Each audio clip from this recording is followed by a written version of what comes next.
அதிகமான பேர் அண்ணாமலை ஏன் ஒதுக்குனீங்க, அண்ணாமலைக்கு ஏன் முக்கிய பொறுப்பு கொடுக்கல, அண்ணாமலை ஏன் தேர்தலில் நிக்கல, இந்த மாதிரி கேள்விகள்.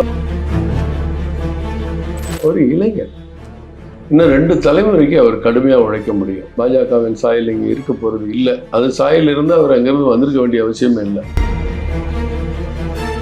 எதிர்த்தே என்ன வேணாலும் பேசுவாங்கிறவங்க ஆளுக்குறை சொல்றாங்க. செங்கோட்டையன்ல தவிர மற்ற எல்லாம் முதல் முறைக்கு இப்போ தான் அமைச்சராயிருக்காங்க, முதலமைச்சராயிருக்காங்க.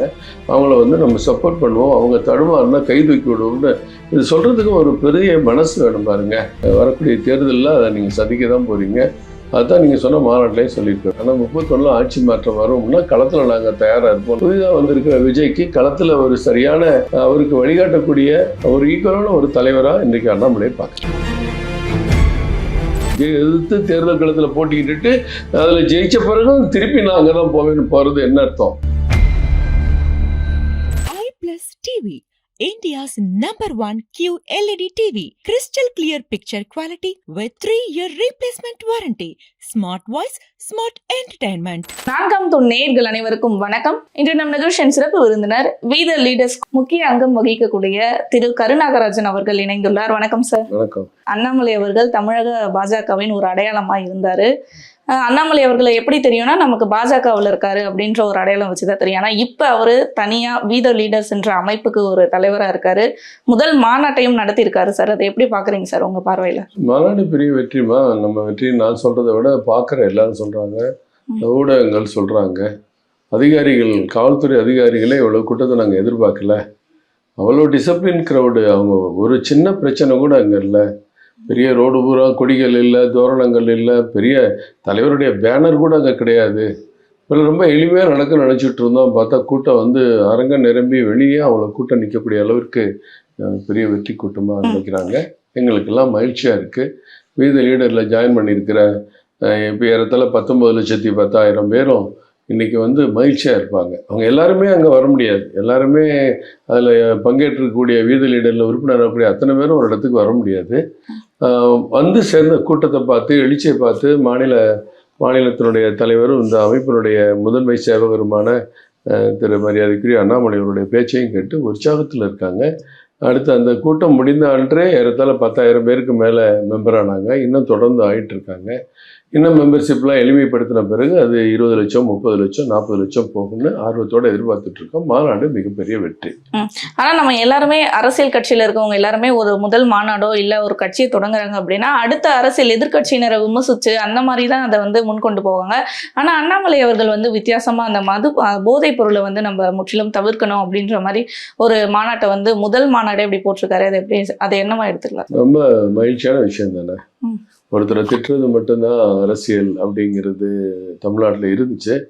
ஒரு பெரிய கூட்டத்தை பார்த்த உடனே அது திராவிட கட்சிகள்லாம் வந்த பிறகு அது கல்யாண வீட்டினாலும் அரசியல் பேசுவோம். ஒருத்தர் இறந்த துக்க நிகழ்ச்சி, அவர் படத்திறப்பு பண்ணியிருப்பாங்க, அங்கேயும் அரசியல் பேசுவோம். ஒரு மஞ்சள் நீராட்டு விழா, ஒரு விழாவுக்கு போயிருப்பாங்க, அங்கேயும் அரசியல் பேசுவோம். ஒரு கோயில் பண்டிகைக்கு போயிருப்பாங்க, அங்கேயும் அரசியல் பேசுவோம். இதுதான் வழக்கமாக இருந்தது.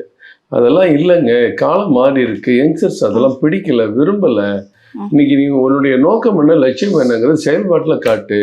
இன்னைக்கு ஒரு கட்சிகளை விமர்சிக்கிறது மட்டும்தான் ஒரு அமைப்பட வேலையா? நம்ம போதையெல்லாம் தமிழகத்தை உருவாக்குறது எப்படி, அதுக்கு என்னென்ன பாடுபட போகிறோம், யாரெல்லாம் பணியாற்ற போகிறாங்க. கல்லூரி மாணவர்கள் உறுதியேற்றிருக்காங்க, அப்பாவும் மகனும் உறுதியேற்கிறாங்க, மகன் அப்பா கேட்குறாரு, அப்பா மகனுக்கு கேட்குறாரு. இந்த மாதிரி காட்சிகள், எதற்கான கலை நிகழ்ச்சிகள், போதைப் பொருளுக்கு அடிமையான இளைஞர்கள் எப்படி தவறு பண்ணுறாங்கிறத ட்ராமாலாம் அங்கே நடந்தது.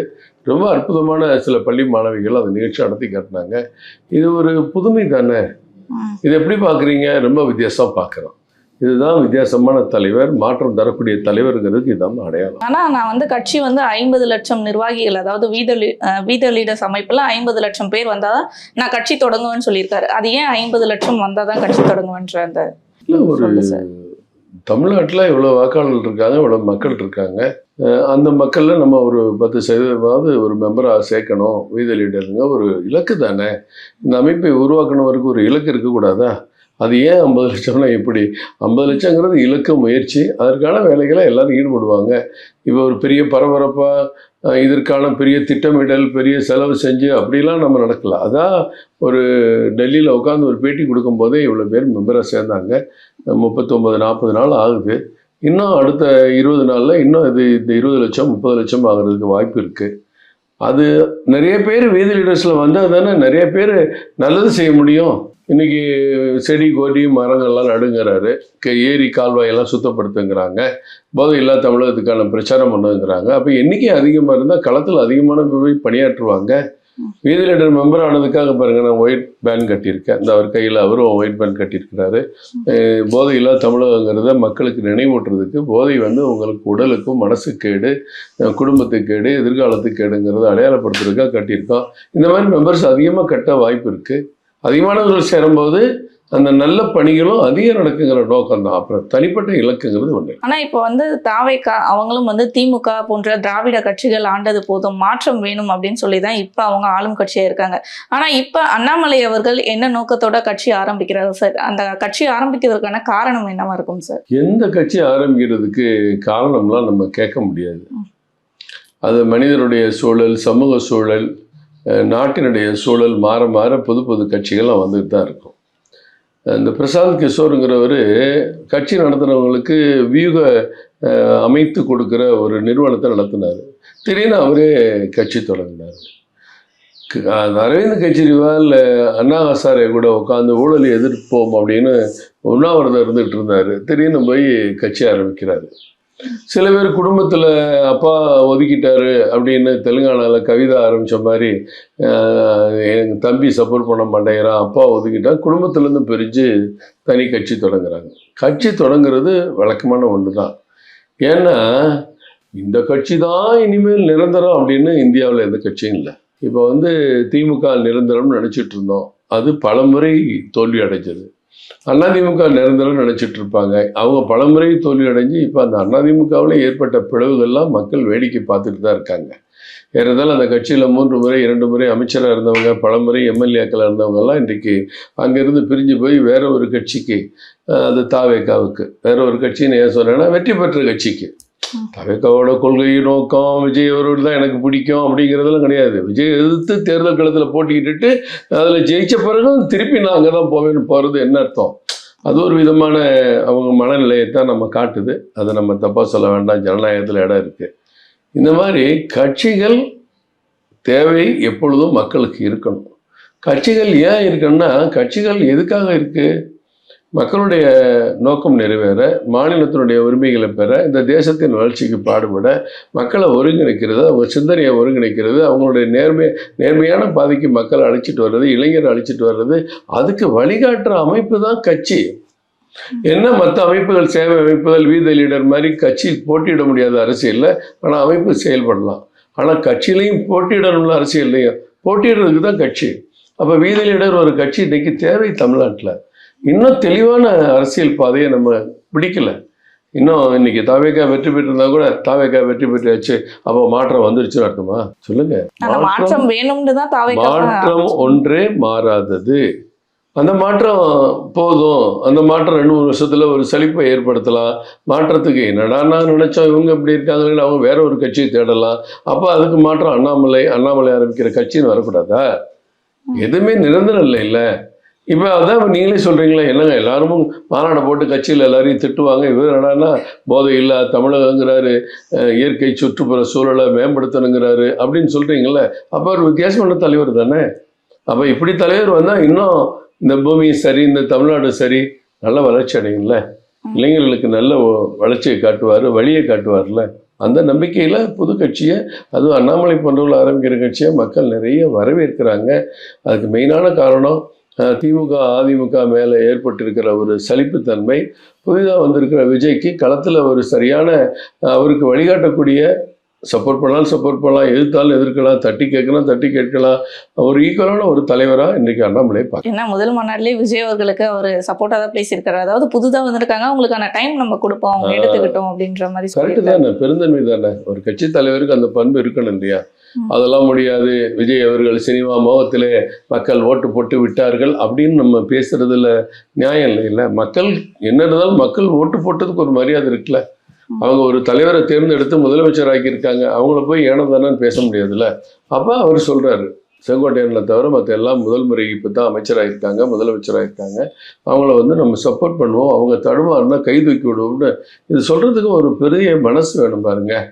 ஜனநாயகத்தில் அது கரெக்டு தானே அவர் சொல்கிறது எல்லா பேரும் வரவேற்றிருக்காங்களே. சில பேர் உள்கருத்தா எதிர்த்தே என்ன வேணாலும் பேசுவாங்கிறவங்க ஆளுக்குறை சொல்கிறாங்க. பட் பொதுமக்கள் பெரியவங்க எல்லாருமே அதை வரவேற்றிருக்காங்களே. நீங்க வரவேற்கிறீங்களா? அதே மாதிரி தான். ஆனா இன்னொரு விஷயமும் நம்ம பார்க்கணும், இப்போ மக்கள் கிட்ட அண்ணாமலை அவர்கள் புதிதாக கட்சி தொடங்க போறாருன்ற ஒரு சந்தோஷம் இருந்தாலுமே ஒரு கேள்வி எல்லாருக்கிட்டையுமே இருக்கு சார். பாஜகவில் இருந்தாரு, பாஜகவில் தேசிய பொறுப்பு தரப்போறாங்கன்ற அளவுக்கு பேச்சு வந்துச்சு. ஆனா ஏன் இப்ப திடீர்னு தனி கட்சி தொடங்க போறதா அண்ணாமலை அவர்கள் சொல்றாரு அப்படின்ற ஒரு கேள்வி. நிறைய பதில் சொல்லிட்டாரு. நான் வந்து இந்த மண் சார்ந்த பிரச்சனைகளுக்காக குரல் கொடுக்க முடியல. நம்ம இங்கே இருக்கிற இந்த பிராந்திய உணர்வுகளை மத்தியில் இருக்க தலைவர்களுக்கு நான் கொண்டு போய் சேர்க்க முடியல. எனக்கு வந்து முதல்ல தமிழ் சமுதாயம் முக்கியம், தமிழர்கள் முன்னேற்றம் முக்கியம், தமிழ்நாடு முன்னேற்றம் முக்கியம். இந்தியா நிச்சயமாக உயரும், தமிழ்நாடு அதில் முதன்மையாக இருக்கணும் அப்படிங்கிறதுக்காக அந்த பிராந்திய உணர்வில் செயல்படுறதுக்காகத்தான் அந்த இயக்கத்தையே நான் ஆரம்பிக்க போகிறேங்கிறத ஆரம்பத்திலே சொல்லிட்டாரு. ஆனால் தேசிய பொறுப்பு கொடுக்கறதா இருந்துச்சு, ஏன் கொடுக்கலன்ற ஒரு கேள்வியும் இருக்குல்ல சார்? அதெல்லாம் யார் இதெல்லாம் நம்மளா தானே பேசிக்கிறோம். பொறுப்பு கொடுக்கறதா இருந்துச்சு, இவரே ஏற்றுக்கல, அவங்க இந்த பொறுப்பு கொடுத்தாங்க, அவர் வேணான்ட்டாரு, இப்படிலாம் நம்ம தானே பேசுகிறோம். வெளிப்படையாக தேசிய தலைமை ஏதாவது அறிவிச்சாங்களா, இல்லை அண்ணாமலை ஏதாவது சொன்னாரா? இதில் ஊடகங்களில் வரக்கூடிய செய்தி தான். அவர் வெளியில் வர்றேன்னு சொல்ல பிறகு கூட ஒரு 3 நாள் உட்காந்து டெல்லியில் அமித்ஷா அவர்களையும் நிதின் தலைவர் அவர்கள், அகில இந்திய தலைவர் அவர்களெலாம் சந்தித்து 1 மணி நேரம் 1.5 மணி நேரம் அவங்களோட பேசி ஒரு சந்தோஷமாக எனக்கு ஒரு பாதை, புதிய பாதை எனக்கு தேவைப்படுது, எங்கள் தமிழ்நாட்டுக்காக தேவைப்படுது, நான் அதை நோக்கி போகிறேன்னு சொல்லிட்டு தானே வந்திருக்கிறாரு. எரிஞ்சிட்டு வரலையே. ஏன்னா இப்போ இந்த மாதிரி இருக்கிறதால அண்ணாமலை அவர்களும் பாஜகவையும் ஒன்றாகவே மக்கள் வச்சு பார்த்துருக்காங்க. இப்போ தனியாக வராரு அப்படின்றப்ப பாஜகவின் சாயல் வந்து அண்ணாமலை அவர்கள் இருப்பாரா அப்படின்ற ஒரு கேள்வி இருக்குல்ல சார்? பாஜகவின் சாயலாக பாஜகவின் சாயல் என்ன சொல்லுங்க? இல்ல பாஜகல இருந்து முழுமையா வெளியே வந்திருப்பாரா, இல்ல பாஜகவின் சாயலாக தான் செயல்படுவாரான்ற கேள்வி வந்து எல்லாருமே எழுப்பிட்டு இருக்காங்க. அது எப்படி சாயல் வரும்? நம்மன்னு ஒரு கட்சின்னு சொல்லியாச்சு, தனி கட்சி தானே. சாயல்லாம் எப்படி வரும்? கழகங்கள்லாம் ஒரே கட்சின்னா திமுக சாயல் அதிமுக, அதிமுக சாயல் தாவேக்கான்னு இருக்கா? எல்லாம் திராவிட கட்சிகள் தானே சொல்றீங்க. திராவிடம் யாராவது பேரை சேர்த்திட்டா திராவிட கட்சி, அப்போ எல்லா சாயலும் ஒன்றா இருக்கா? அப்படிலாம் கிடையாது. இவருக்குன்னு தனி கொள்கை, தனி லட்சியம், தனி நோக்கம் இருக்கும். இந்த கட்சியை பெரிய வலிமையான கட்சியாக உருவாக்காரு. வரக்கூடிய தேர்தலில் அதை நீங்கள் சந்திக்க தான் போகிறீங்க. அதுதான் நீங்கள் சொன்ன மாநாட்டிலையும் சொல்லியிருக்காரு. பாலிசாக எதுவும் பேசலை. ஆனால் 31 ஆட்சி மாற்றம் வரும்னா களத்தில் நாங்கள் தயாராக இருப்போம்னு தானே அர்த்தம். அண்ணாமலை வரேன்னு சொல்லு அப்படிங்கிற மாதிரி தானே. ஆனால் இப்போ கட்சி ஆரம்பிச்சுட்டா அது எந்த அளவுக்கு ஒரு இம்பாக்டை வந்து கிரியேட் பண்ணும் சார் தமிழ்நாட்டில்? அது யாருக்கு அதிக பாதிப்பை கொடுக்கும் சார்? பாதிப்பு யாருக்கு கொடுக்குதோ கொடுக்கலே தெரியாது, ஆனால் பாதிப்பை ஏற்படுத்தும். ஏன்னா இப்போ வெளிப்படையாக வந்து ரோட்டில் நின்று கோஷம் போடுறவங்க கொஞ்சம் பேர், கொடி பிடிக்கிறவங்க கொஞ்சம் பேர், களத்தில் போஸ்ட் ஓட்டுறவங்க, வேலை பார்க்குறவங்க கொஞ்சம் பேர், வெளியில் வராமையே மனதுக்குள்ளே ஒரு புரட்சி ஏற்படுத்தணும்னு நினைக்கிற மக்கள் அவங்க தான் அதிகம். அந்த மக்கள் தான் இன்றைக்கி விஜயும் வெற்றி பெற வச்சாங்க. அந்த மக்கள் அதிகமான பேர் அண்ணாமலை ஏன் ஒதுக்குனீங்க, அண்ணாமலைக்கு ஏன் முக்கிய பொறுப்பு கொடுக்கல, அண்ணாமலை ஏன் தேர்தலில் நிற்கலை, இந்த மாதிரி கேள்விகள் அவங்க மனசில் இருந்தது. விஜய் அவர்களுக்கும் ஒரு நல்ல ஒரு சைட் சப்போர்ட்டாக அது உருவாச்சு. அது எல்லாருமே பேசுகிறாங்க, எல்லாரும் தெரியும். முதல்ல திமுக அதிமுகவுக்கு ஒரு எதிரான மனநிலையை மக்கள்கிட்ட உருவாக்குறது தமிழ்நாட்டில் இல்லாத நிலையாக இருந்தது. ஏன்னா இருக்கிற கட்சிகள்லாம் திமுக கூட ஒரு கூட்டணி, அதிமுகவோட ஒரு கூட்டணி, ஆல் கம்யூனிஸ்ட், காங்கிரஸ், எல்லா கட்சியும் ஒரு 35 பதிவு பெற்ற கட்சி, எல்லா கட்சியும் என்ன 2 பக்கம் பாதியாக பிரிஞ்ச கூட்டணி இருக்கிறதுனால இவங்க 2 பேரை பற்றி யாரும் பேசுறதில்ல. ஒன்று அவங்கள திட்டுறது, ஒன்று இவங்கள திட்டுறது. இவங்க 2 பேருமே பிடிக்காத மனநிலையில் மக்கள் உருவாயிருக்காங்க. அந்த மக்கள் உருவானதுக்கு முதல் காரணம் திரு அண்ணாமலை அவர்கள். டிஎம்கே ஃபைல்ஸ் 1, 2, 3 இவ சொல்கிறீங்களே, ஏவா வயலு சிங்கப்பூருக்கு ஓடிட்டாரு, ஜெகத் ரட்சகன் இப்படி பண்ணுறாரு, செந்தில் பாலாஜியை தூக்கி உள்ளே போடணும், ஓடுறாரு, இப்படிலாம் பேசுகிறாங்களே. இது எல்லாத்துக்கும் ஃபைல்ஸ் முதல்ல வெளியிட்டது யாரு? அண்ணாமலை தான். இப்படிலாம் இருக்கா? இவ்வளோ சொத்தம் 36,000 கோடி இந்த குடும்பத்தில் 4 பேருக்கு தானா? இது எவ்வளோ கணக்காட்டல? இதுக்கெல்லாம் என்ன விஷயம் அப்படின்னு கேள்வி மேலே கேள்வி கேட்டு இந்த திராவிட கழகங்களால இப்படி தான் இருக்கும், கழகங்கள் இல்லாத ஆட்சின்னு சொல்கிற மாதிரி ஒரு சூழ்நிலையை அவர் உருவாக்கிட்டாரா இல்லையா? அந்த உருவாக்கின இதில் ஒரு முக்கியமான பங்கு மக்களுக்கு இவங்க மேலே இருக்கிற ஒரு எண்ணத்தை மாற்றுறதுக்கு அண்ணாமலை காரணம் இருந்தார். இன்னைக்கு அவர் திருப்பி அரசியலுக்கு வந்தால் ஒரு இளைஞர், இன்னும் 2 தலைமுறைக்கு அவர் கடுமையாக உழைக்க முடியும். இப்போ 42 வயது தானே ஆகுது. அதனால அவருடைய கட்சிக்கு ஒரு பெரிய வரவேற்பு இருக்கும். பாஜகவின் சாயல் இங்கே இருக்க போகிறது இல்லை. அது சாயல் இருந்து அவர் அங்கேருந்து வந்திருக்க வேண்டிய அவசியமே இல்லை. அங்கேருந்தே அவர் வேலை பார்த்துருக்கலாம். அது ரொம்ப தெளிவாக இருக்கார். அதில் தெளிவாக திட்டமிடுறாரு. இந்த 6 மாத காலம் என்பது 50 லட்சம் உறுப்பினருக்கு மட்டும் இல்லை, கட்சிக்கு திட்டமிடல், கொள்கை அடிப்படையில் என்ன மக்களுக்கு செய்ய போகிறோம், என்ன கொண்டு வர போகிறோம், ஒரு ஒயிட் பேப்பர் மாதிரி தெளிவான நிலையை மக்கள்கிட்ட எடுத்து வச்சு தான் கட்சி ஆரம்பிக்கிறதுன்னு கூட நினைக்கலாம் இல்லையா? உடனே பார்லிமெண்ட் எலெக்ஷனோ சட்டமன்ற எலெக்ஷன் இப்போ வரல இல்லை. அதனால் அதுக்கு நல்ல டைம் எடுத்து உறுப்பினர் சேர்க்கை ஒரு பக்கம் இருந்தாலும் இந்த வீதி லீடரில் உறுப்பினர் இருக்க எல்லாரையுமே மக்கள் சேவைக்கு தயார்படுத்தணும். ஒரு ரோட்டில் போகிறோம், ஒரு சின்ன ஸ்கூட்டர்லேருந்து 2 பேர் விழுகிறாங்க, எத்தனை பேர் இறங்கி ஓடி போய் அவங்கள தூக்கி விட்றோம்? ஏதோ 2 பேர் போகிறாங்க, 200 பேர் பைக்கில் போய்கிட்டே தான் இருக்காங்க. என்ன கூட தெரியும் பார்க்குறதே இல்லை, டைம் இருக்கிறது இல்லை, மனசு இருக்கிறது இல்லை. அவங்களுடைய சூழல், வேலைக்கு சீக்கிரம் போகணும், இந்த சிக்னல் தாண்டிக்கிட்டா சீக்கிரம் போயிடலாம், இப்படிலாம் கட்ட இருக்கலாம். ஆனால் அந்த எல்லோரும் அங்கே போகணுங்கிற எண்ணத்தை உண்டு பண்ணுறது தான் முதல்ல. அதுதான் போதை இல்லாத தமிழகம், நீர் வேளாண்மை, இயற்கை சூழல் வளர்ப்பு, இதெல்லாம் உள்ள திணிக்கிறதுக்கு காரணமே அடுத்து ஒரு புதிய மாறுபட்ட ஒரு சமுதாயம் உருவாக்கணுங்கிறது தான். அதுக்கு அண்ணாமலையுடைய தலைமை இந்த தமிழ்நாட்டுக்கு ரொம்ப ரொம்ப தேவை. அதை நீங்களாம் பார்க்க தான் போறீங்க. கண்டிப்பாக சார். அப்போ பல விஷயங்கள் பகிர்ந்துக்கிட்டீங்க, நிறைய விஷயங்கள் மக்களுக்கும் சொல்லியிருக்கீங்க. தொடர்ந்து இதே போன்ற பல நிகழ்வுகளை பற்றி பேசுவோம் சார். நன்றி. வணக்கம். நன்றி.